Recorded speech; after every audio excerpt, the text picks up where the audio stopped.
بدصورتی، افسانہ نگار سعادت حسن منٹو۔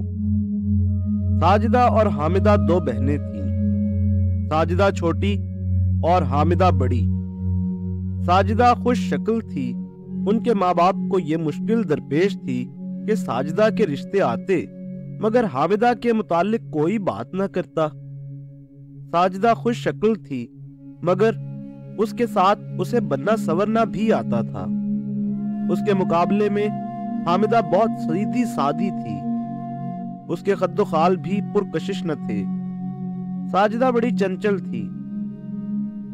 جب دونوں کالج میں پڑھتی تھیں تو دونوں ساجدہ ڈراموں میں حصہ لیتی۔ اس کی آواز بھی اچھی تھی، سر میں گا سکتی تھی۔ حامدہ کو کوئی پوچھتا بھی نہیں تھا۔ کالج کی تعلیم سے فراغت ہوئی تو ان کے والدین نے ان کی شادی کے متعلق سوچنا شروع کیا۔ ساجدہ کے کئی رشتے تو آ چکے تھے مگر حامدہ بڑی تھی، اس لیے وہ چاہتے تھے کہ پہلے اس کی شادی ہو۔ اسی دوران میں ساجدہ کی ایک خوبصورت لڑکے سے خط و کتابت شروع ہو گئی جو اس پر بہت دنوں سے مرتا تھا۔ یہ لڑکا امیر گھرانے کا تھا، ایم اے کر چکا تھا اور اعلیٰ تعلیم حاصل کرنے کے لیے امریکہ جانے کی تیاریاں کر رہا تھا۔ اس کے ماں باپ چاہتے تھے کہ اس کی شادی ہو جائے تاکہ وہ اپنی بیوی کو اپنے ساتھ لے جائے۔ حامدہ کو معلوم تھا کہ اس کی چھوٹی بہن سے وہ لڑکا بے پناہ محبت کرتا ہے۔ ایک دن جب ساجدہ نے اسے اس لڑکے کا عشقیہ جذبات سے لبریز خط دکھایا تو وہ دل ہی دل میں بہت اڑی، اس لیے کہ اس کا چاہنے والا کوئی بھی نہیں تھا۔ اس نے اس خط کا ہر لفظ بار بار پڑھا اور اسے ایسا محسوس ہوا کہ اس کے دل میں سوئیاں چبھ رہی ہیں، مگر اس نے اس درد و کرب میں بھی ایک عجیب قسم کی لذت محسوس کی۔ لیکن وہ اپنی چھوٹی بہن پر برس پڑی۔ تمہیں شرم نہیں آتی کہ غیر مردوں سے خط و خطابت کرتی ہو؟ ساجدہ نے کہا، باجی اس میں کیا عیب ہے؟ عیب سراسر عیب ہے۔ شریف گھرانوں کی لڑکیاں کبھی ایسی بےہودہ حرکتیں نہیں کرتی۔ تم اس لڑکے حامد سے محبت کرتی ہو؟ ہاں، لعنت ہے تم پر۔ ساجدہ بنا گئی۔ دیکھو باجی، مجھ پر لعنتیں نہ بھیجو، محبت کرنا کوئی جرم نہیں۔ حامدہ چلائی، محبت محبت، آخر یہ کیا بکواس ہے؟ ساجدہ نے بڑے طنزیہ انداز میں کہا، جو آپ کو نصیب نہیں۔ حامدہ کی سمجھ میں نہ آیا کہ وہ کیا کہے، چنانچہ کھوکھلے غصے میں آ کر اس نے چھوٹی بہن کے منہ پر زور کا تھپڑ مار دیا۔ اس کے بعد دونوں ایک دوسرے سے الجھ گئی۔ دیر تک ان میں ہاتھا پائی ہوتی رہی۔ حامدہ اس کو یہ کوسنے دیتی رہی کہ وہ ایک نامحرم مرد سے عشق لڑا رہی ہے، اور ساجدہ اس سے یہ کہتی رہی کہ وہ جلتی ہے، اس لیے کہ اس کی طرف کوئی مرد آنکھ اٹھا کر بھی نہیں دیکھتا۔ حامدہ ڈیل ڈول کے لحاظ سے اپنی چھوٹی بہن کے مقابلے میں کافی تگڑی تھی۔ اس کے علاوہ اسے خار بھی تھی جس نے اس کے اندر اور بھی قوت پیدا کر دی تھی۔ اس نے ساجدہ کو خوب پیٹا، اس کے گھنے بالوں کی کئی خوبصورت لٹیں نوچ ڈالی اور خود ہانپتی ہانپتی اپنے کمرے میں جا کر زارو کتار رونے لگی۔ ساجدہ نے گھر میں اس حادثے کے بارے میں کچھ نہ کہا۔ حامدہ شام تک روتی رہی۔ بے شمار خیالات اس کے دماغ میں آئے۔ وہ نادم تھی کہ اس نے محض اس لیے کہ اس سے کوئی محبت نہیں کرتا اپنی بہن کو جو بڑی نازک ہے پیٹ ڈالا۔ وہ ساجدہ کے کمرے میں گئی، دروازے پر دستک دی اور کہا، ساجدہ۔ ساجدہ نے کوئی جواب نہ دیا۔ حامدہ نے پھر زور سے دستک دی اور رونی آواز میں پکاری، ساجی میں معافی مانگنے آئی ہوں، خدا کے لیے دروازہ کھولو۔ حامدہ 10-15 منٹ تک دہلیز کے پاس آنکھوں میں ڈبڈبائے آنسو لیے کھڑی رہی۔ اسے یقین نہیں تھا کہ اس کی بہن دروازہ کھولے گی، مگر وہ کھل گیا۔ ساجدہ باہر نکلی और अपनी बड़ी बहन से हम आगोश हो गई। क्यों बाजी, आप रो क्यों रही हैं?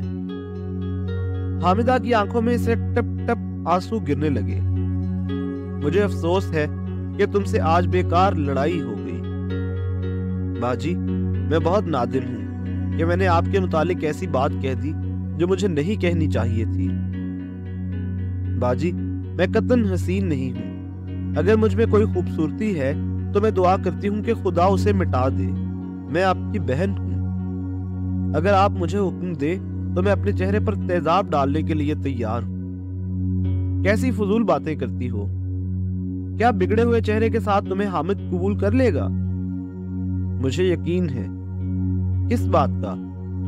वो मुझसे इतनी मोहब्बत करता है कि अगर मैं मर जाऊं तो वो मेरी लाश से शादी करने के लिए तैयार होगा। ये महज बकवास है। होगी, लेकिन मुझे इसका यकीन है। आप उसके सारे खत पढ़ती रही हैं। क्या उनसे आपको ये पता नहीं चला कि वो मुझसे क्या क्या पैमान कर चुका है? साजी, ये कहकर हामिदा रुक गई। थोड़े वक्फे के बाद उसने लर्जा आवाज में कहा, मैं अहदो पैमान के मुतालिक कुछ नहीं जानती, और रोना शुरू कर दिया।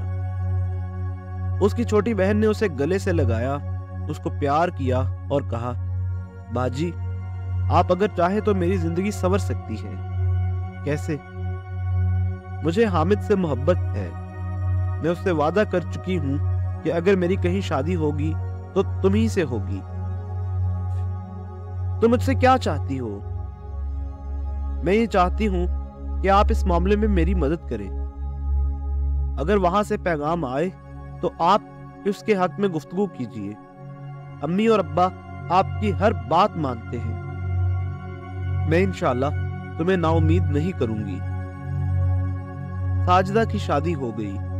हालांकि उसके वालिदैन पहले हामिदा की शादी करना चाहते थे। मजबूरी थी, क्या करते। साजिदा अपने घर में खुश थी। उसने अपनी बड़ी बहन को शादी के दूसरे दिन खत लिखा जिसका मजमून कुछ इस किस्म का था, मैं बहुत खुश हूं।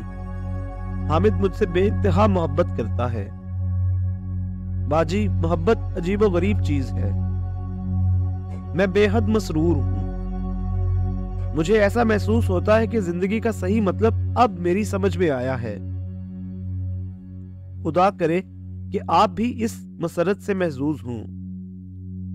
इसके अलावा और बहुत सी बातें उस खत में थी जो एक बहन अपनी बहन को लिख सकती है। हामिदा ने यह पहला खत पढ़ा और बहुत रोई। उसे ऐसा महसूस हुआ कि उसका हर लफ्ज एक हथौड़ा है जो उसके दिल पर जर्ब लगा रहा है। इसके बाद उसको और भी खत आए जिनको पढ़ पढ़ के उसके दिल पर छुरियां चलती रही। रो रो कर उसने अपना बुरा हाल कर लिया था। उसने कई मर्तबा कोशिश की कि कोई राह चलता जवान लड़का उसकी तरफ मुतवज्जे हो, मगर नाकाम रही। उसे इस अरसे में एक उधेड़ उम्र का मर्द मिला। बस में मुठभेड़ हुई। वो उससे मरासिम कायम करना चाहता था, मगर हामिदा ने उसे पसंद न किया। वो बहुत बदसूरत था। 2 बरस के बाद उसकी बहन साजिदा के खत आया कि वो और उसका खावंद आ रहे हैं। वो आए। हामिदा ने मुनासिब और मौजू तरीका पर उनका खैर मकदम किया। साजिदा के खावंद को अपने कारोबार के सिलसिले में 1 हफ्ते तक क़याम करना था। साजिदा से मिलकर उसकी बहन बड़ी खुश हुई। हामिद बड़ी खुश अखलाकी से पेश आया। वो उससे भी मुतासिर हुई। वो घर में अकेली थी, इसलिए कि उसके वालिदैन किसी काम से सरगोदा चले गए थे। गर्मियों का मौसम था। हामिदा ने नौकरों से कहा कि वो बिस्तरों का इंतजाम सहन में कर दें और बड़ा पंखा लगा दिया जाए। ये सब कुछ हो गया, लेकिन हुआ ये कि साजिदा किसी हाजत के तहत ऊपर कोठे पर गई और देर तक वहीं रही। हामिद कोई इरादा कर चुका था। आंखें नींद से बोझल थी। उठकर साजिदा के पास गया और उसके साथ लेट गया, लेकिन उसकी समझ में ना आया कि वो गैर सी क्यों लगती है, क्योंकि वो शुरू शुरू में बेइतनाई बरतती रही। आखिर में वो ठीक हो गई। साजिदा कोठे से नीचे उतरकर आई और उसने देखा सुबह को दोनों बहनों में सख्त लड़ाई हुई। हामिद भी इसमें शामिल था। उसने गर्मा गर्मी में कहा, तुम्हारी बहन मेरी बहन है, तुम क्यों मुझ पर शक करती हो? हामिद ने दूसरे रोज अपनी बीवी साजिदा को तलाक दे दी और 2-3 महीनों के बाद हामिदा से शादी कर ली। उसने अपने एक दोस्त से, जिसको उस पर एतराज था, सिर्फ इतना कहा, खूबसूरती में खुलूस होना नामुमकिन है, बदसूरती हमेशा पुरखुलूस होती है।